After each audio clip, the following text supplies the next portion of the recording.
नमस्कार दोस्तों, चलिए दोस्त आज बात करने वाले हैं निमोनिया के बारे में। निमोनिया क्या है, यह कितने प्रकार के होते हैं, इसके लक्षण क्या है, इसके कारण क्या है, सब कुछ बताएंगे। लेकिन आप वीडियो को बिल्कुल भी स्किप मत करिए, नहीं तो आपको पूरी तरह से जानकारी नहीं मिल पाएगी। ठीक है दोस्त, चलिए वीडियो शुरू करते हैं।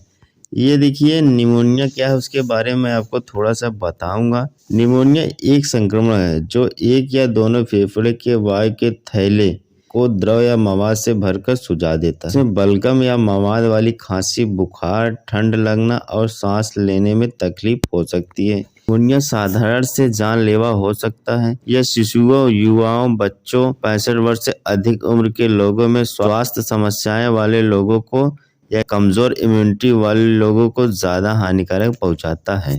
अधिकांश प्रकार के निमोनिया संक्रामक होते हैं, दोनों वायरल और बैक्टीरियल निमोनिया। छींकने या खांसने से अन्य लोगों को भी हो सकता है, लेकिन कवक निमोनिया ऐसा नहीं होता। चलिए अब बात कर लेते हैं कि निमोनिया कितने प्रकार के होते हैं। ठीक है दोस्त, जैसे बैक्टीरियल निमोनिया। बैक्टीरियल निमोनिया क्या है बताना चाहूंगा आपको। इस प्रकार का निमोनिया विभिन्न बैक्टीरिया के कारण होता है।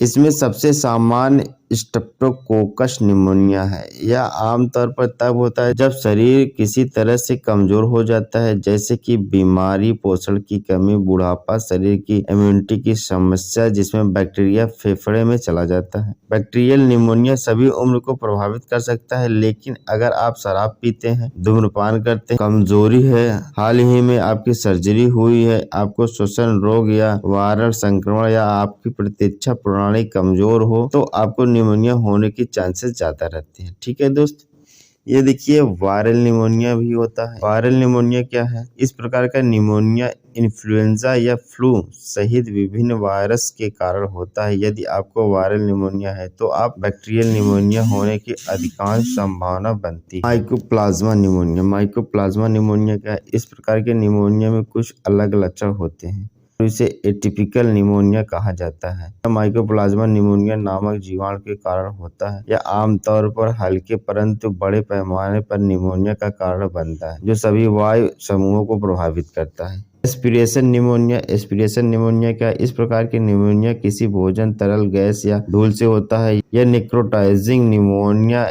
एनएरोबिक निमोनिया, एस्पिरेशन निमोनाइटिस और एस्पिरेशन ऑफ वोमिटिस के नाम से भी जाना जाता है। निमोनिया के इस प्रकार को कभी कभी ठीक करना मुश्किल हो जाता है, क्योंकि जिन लोगों को एस्पिरेशन निमोनिया हो जाता है वह पहले से ही बीमार होते हैं।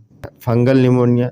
इस प्रकार के निमोनिया विभिन्न स्थानिक या असरवादी कवक होते हैं। इसमें फंगल संक्रमण जैसे हेप्टोप्लाज्मोसिस, कॉक्सीडियोडोमाइकोसिस और ब्लास्टोमाइकोसिस होते हैं। फंगल निमोनिया के मामले का निदान करना काफी कठिन होता है।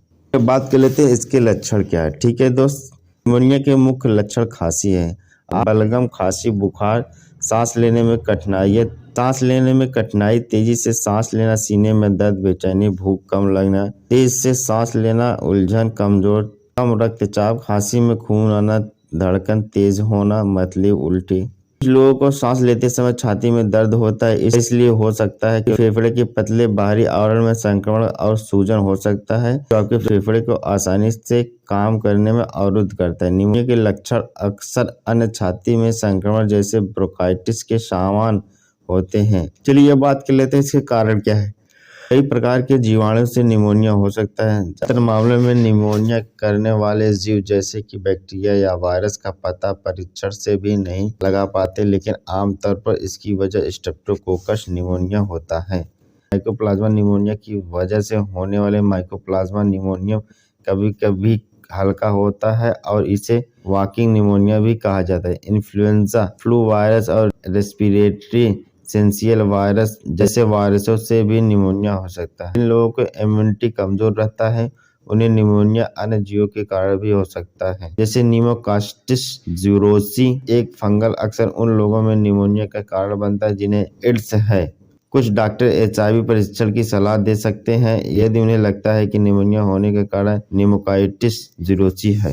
ठीक है दोस्त, चलिए बताना चाहूंगा कि यह जानकारी ऑफलाइन और ऑनलाइन के माध्यम से बताई गई है। मेरे माध्यम से बताई गई किसी भी दवा, किसी भी सलाह, किसी भी एडवाइस का प्रयोग करने से पहले एक बार अपने नजदीकी डॉक्टर से संपर्क कर लीजिए, तभी उस चीज का प्रयोग करिए। ठीक है दोस्त, वीडियो अगर अच्छी लगे हमारे चैनल को सब्सक्राइब करिएगा, बेल आइकन दबा दीजिएगा ताकि सबसे पहले नोटिफिकेशन आप तक पहुंच सके। अभी के लिए tata bye bye, take care.